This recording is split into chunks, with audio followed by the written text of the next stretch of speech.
There has to have been a time with some of these questions and some of these statements out there that you've sat back and said, who are they talking about? That's not me. Is there anything that jumps to mind that you have seen that just has really bothered you of that's not me? Or any things? Let's touch a few of them. Number one, there is a general impression that I'm not qualified to serve as a superintendent of schools in Spotsylvania County or anywhere. The Commonwealth of Virginia Board of Education begs to differ. I am licensed as a superintendent. I have completed all of the trainings required by the regulations of the State Board of Education, and I've gone through the process and I've gotten my license. So that is a non-issue. Second, there's an issue that's been passed around about the notion that I've only gotten the job because I know School Board Chair Kirk Twigg. I do know School Board Chair Kirk Twigg. Actually, the Twiggs and the Taylors met through Mrs. Twigg and Mrs. Taylor, who both worked in children's ministry at their respective churches years ago.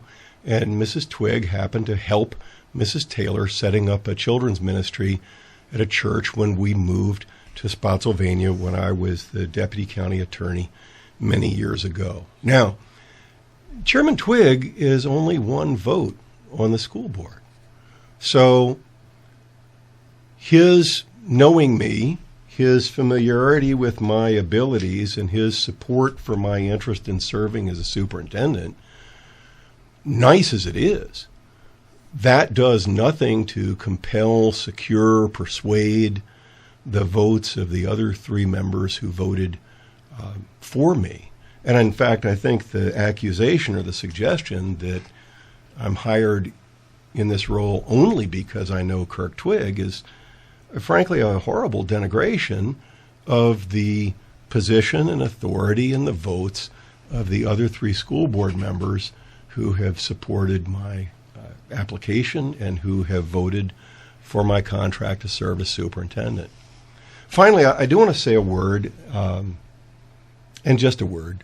There are family matters that came to the surface in these debates, and they are family matters that were brought forward by my youngest child, who prefers the name JL. Our three children were home educated. That was our choice. JL, in fact, spent the last 2 years of high school in public school. And her home education and her public school education were quite successful. In fact, she earned an academic scholarship to college. She finished her undergraduate degree in only 3 years. At the end of that time, she announced to her siblings that she was making lifestyle choices as an adult that included her moving out of our home. I have respected her lifestyle choices. I have never argued with her about them. I have never gotten angry with her about her choices about who to love, where to live, or how to live. Those are her adult choices. I respect them. I love my daughter. I want her to be happy. I hope she is happy.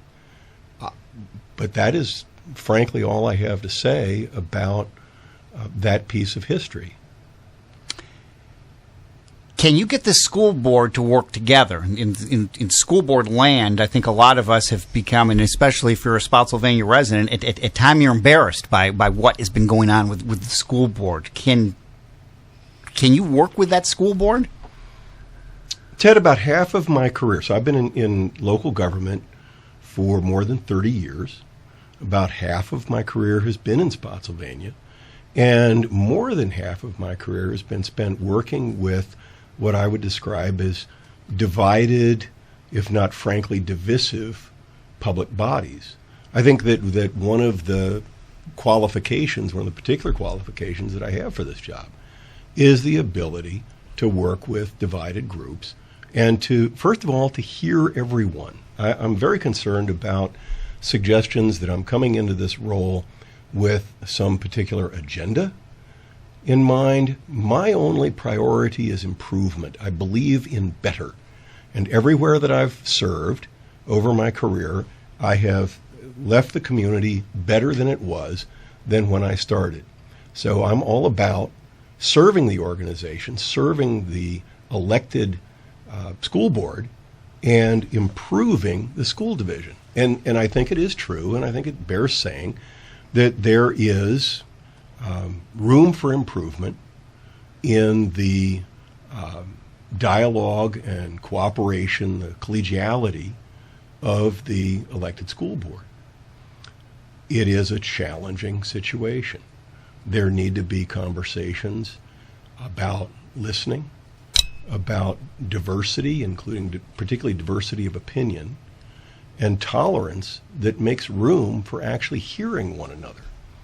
We can do that, and I'm interested in pursuing better collegiality, better cooperation, better dialogue. There may be some issues that the school board will never be unanimous about, and that's fine.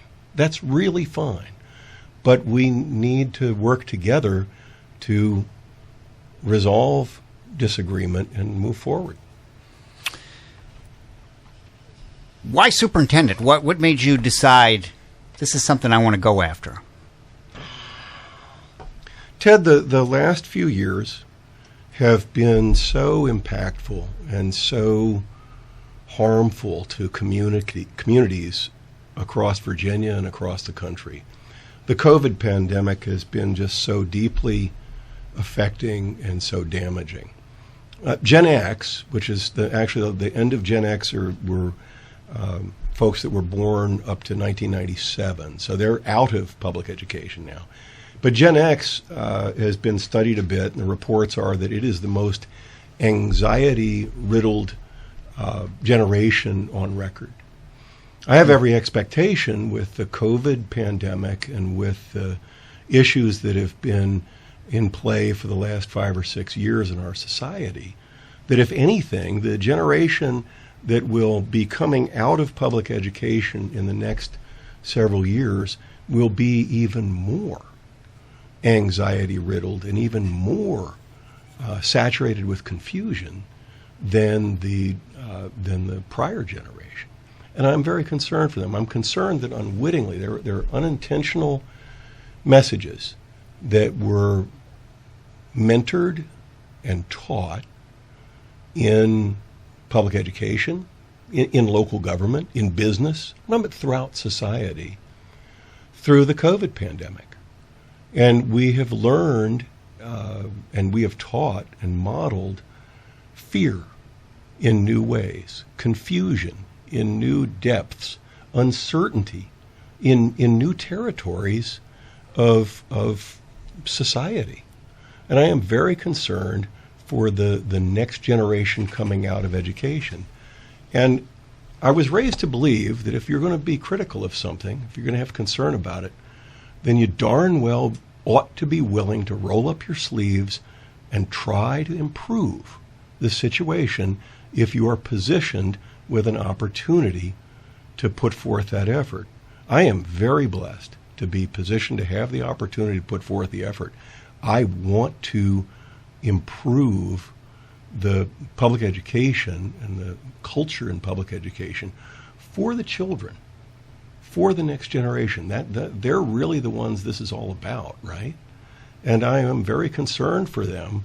I want to help them find a better future.